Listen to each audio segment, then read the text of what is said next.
What's up, everybody? What's up, MGTOW? So, in this Friday the 13th video, which seems to be becoming a tradition on this channel, I'd like to just do a quick response to 4 content creators that I watch pretty regularly. And I guess to say it's a response would be kind of a bit wrong wording. I guess it's more of just me putting my ideas out there, because a response would imply that they were addressing me in the first place. So it's not really a response per se, but I'm just commenting on their thoughts and things that they said in their videos. Alright, so the first content creator I'd like to address is English Dave. Now, English Dave put out a video a couple weeks ago, which he was kind of addressing the MGTOW community, and he was commenting on the fact that we always talk about what women do wrong in relationships and society, and we don't really focus as much on how men can improve and how men can improve in relationships and things like that. And to counter his argument, I mean, in a sense, feminism does a pretty good job of pointing out what men do wrong in relationships and society, and MGTOW is kind of to give men a positive image of themselves. And so I can see why a lot of content creators, MGTOW content creators, don't, focus on the negative traits of men.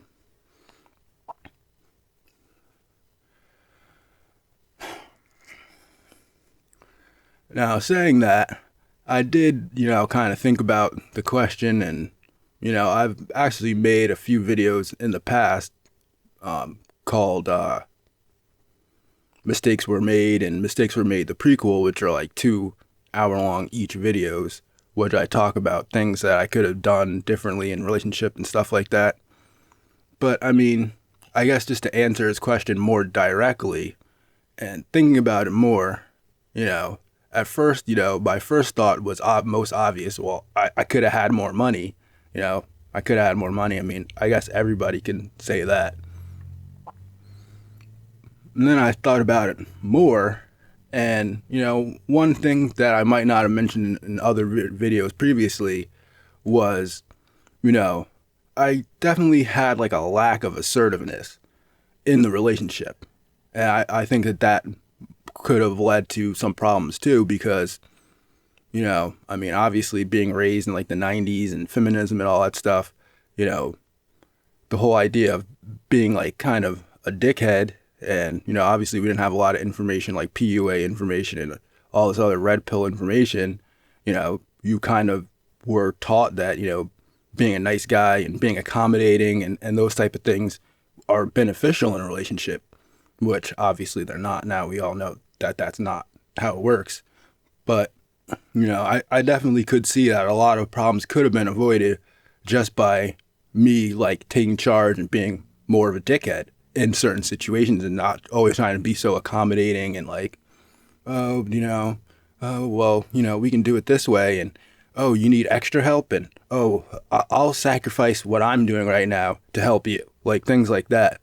And just being like, look, and not being like, like, look, bitch, we're doing this, or stuff like that, which, could have, would have, should have, but, maybe it's something for young men to think about, but at the same time, especially nowadays with Me Too and all these other, feminist ideas, it does kind of, present a conflict of interest, because in one hand, you're supposed to be this assertive, domineering kind of guy that just knows what he wants and tells women to sit down and shut up and take it like this and do it like that.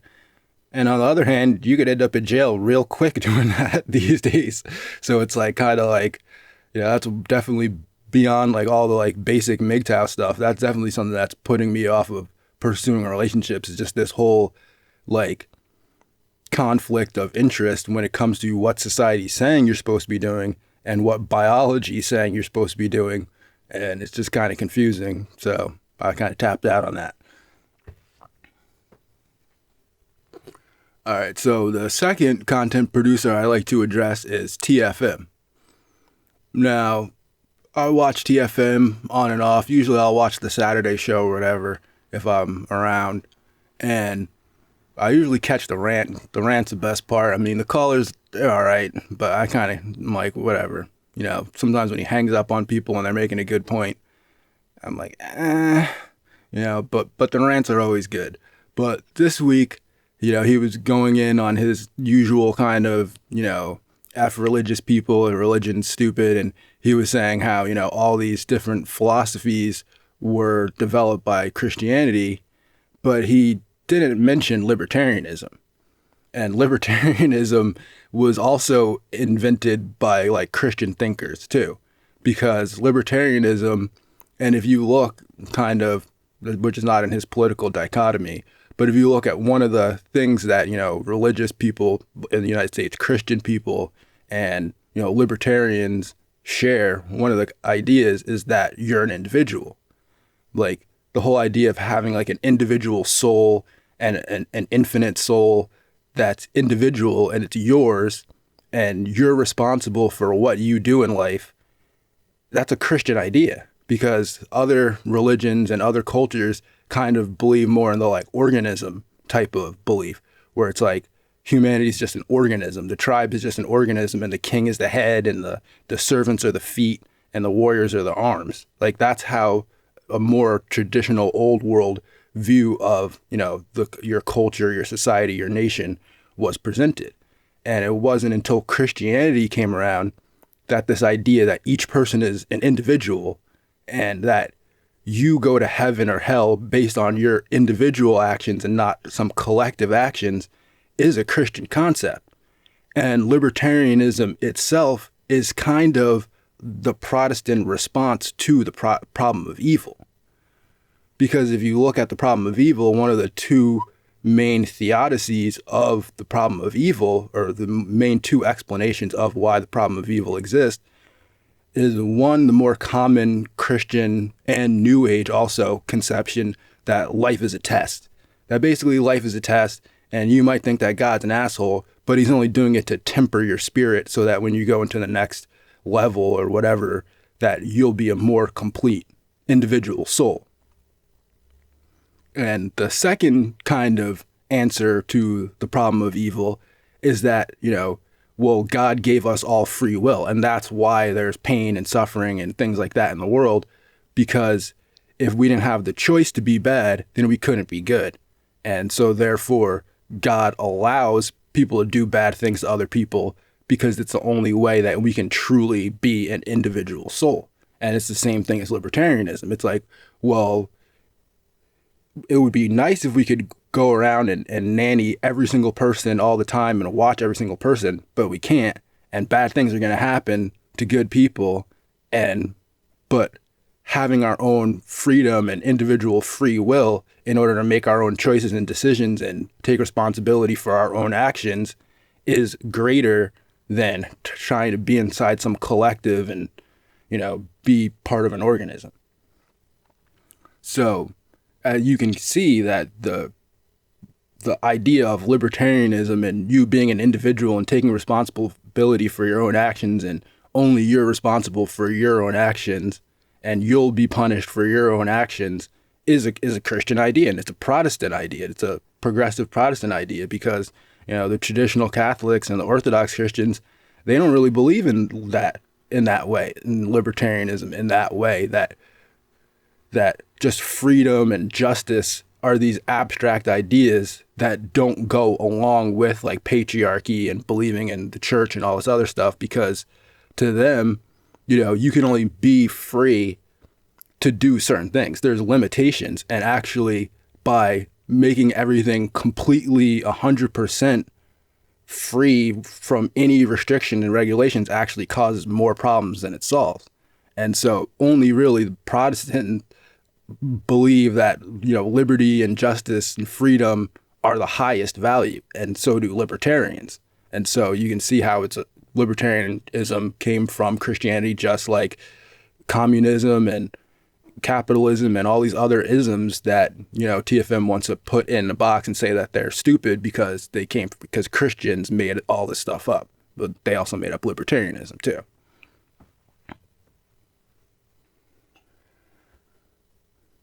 All right, so the third content creator that I want to address is Stardust. And in his recent video or talk, he was talking about, carnivorism versus veganism and how he didn't see any strong evidence for veganism. But there is evidence for veganism. And the best evidence that I've seen so far is KT, the Arch Degrees video on, it's called Biology is a Natural Science. And it's an 1.5 hour long lecture where he has, detailed 3D charts of how cells work. And he's showing, in real time how cells work and how cells convert certain chemicals that you ingest into the chemicals that your body uses to produce proteins and different chemicals that your body needs. And he's pretty much scientifically showing that you don't need to eat meat because it makes complete sense because your body is a chemical factory. So when you ingest, it's not like when you eat a cow or you eat a rump roast that, you just eat that meat and then the meat goes into your butt. That's not how it works. Your stomach breaks down all of it into chemicals, and then it absorbs those chemicals, and then the cells in your body convert those chemicals into proteins and sugars and fats. So anything that has those chemicals in it can be converted into protein. Like, for instance, peanuts. Peanuts is a vegetable. Cashews are a vegetable. Coconuts, technically it's a vegetable. Avocado is a vegetable. All those things that I just listed have higher protein content per ounce or per gram than steak does. Peanut butter has more protein in it than steak. So to say that there's no evidence at all, and that I just think that most people just like eating meat. They like the taste of it. We've been doing it for thousands of years. I don't see anything morally wrong with it per se. There's nothing. People kill each other. Animals kill each other. You're going to die one day. I'm going to die one day. Big whoop, but to say that there's no evidence and, if you watch this guy's 1.5 hour long lecture where he shows the microbiology of how, chemicals are converted into proteins in your body. And then you could say there's no evidence, but it's pretty convincing evidence saying that it's biology, and he's breaking down biology. He's looking at the chloroplast, the mitochondria, and how the cells work. And he's got charts and graphs, and he's got all the information there. So I'll put a link to that video if you want to watch it. Keep in mind that he's a black nationalist, so anything derogatory he says about white people, I would take with a grain of salt. But beyond that, the scientific information is all on point in the video, and he's showing pretty conclusively that you don't need to eat meat to convert protein into your body. So I don't know.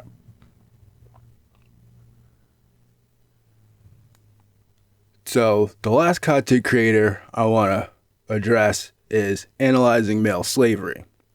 Now, he recently put out a video where he was originally criticizing TFM, and he was criticizing TFM's adverts and how TFM has a very traditionalist kind of conservative anti-male viewpoint, which, it's true. TFM does advocate for, male scarcity, and he advocates for war, and he advocates for a few other hard patriarchy and just things that are good for the top men, but bad for the bottom men.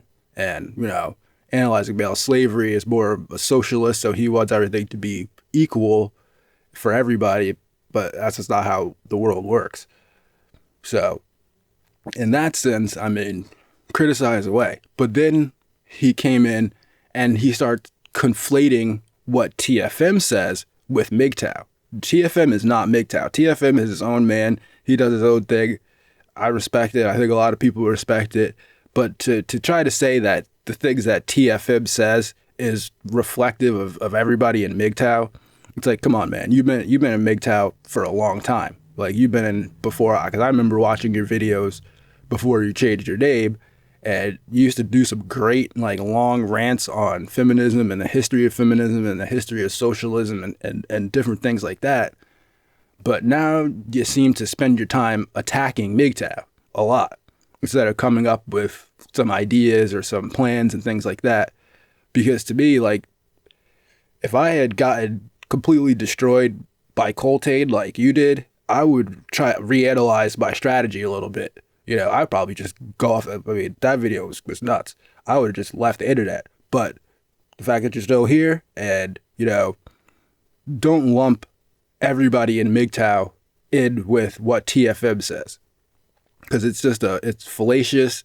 And you're, on one hand, you're saying MGTOW are just like the feminist. And then you're trying to also put in the all MGTOW are incels thing.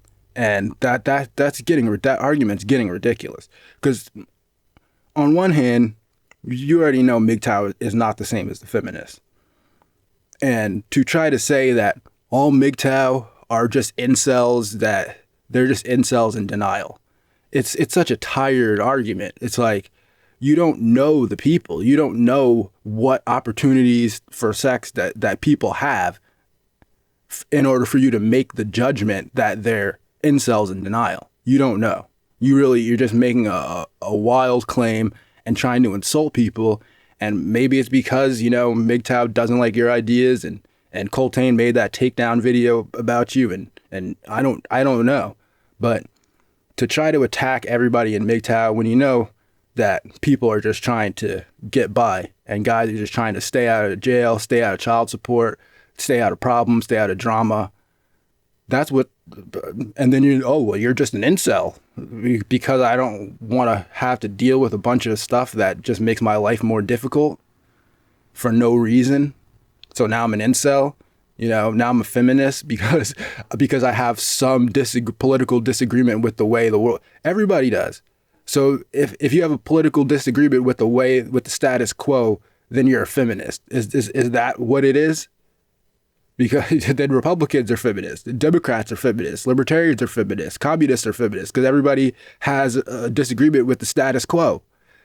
Just because someone has a disagreement with the status quo and it happens to be in gender relations doesn't automatically make it the opposite of feminism. Because that would be like saying that gay people is like feminism because they have problems with the status quo of how sexuality is perceived. So now they're feminists too. No, it's like each group has its own individual like problems. And yes, it does fall into the category of gender relations. So I mean, sure, you could categorize everything in gender relations as feminism, but that's really not like a good way to categorize because gender relations is a higher category. It's like the species, and then you got the genre, which is like MGTOW, feminism, red pill, all those type of things are underneath.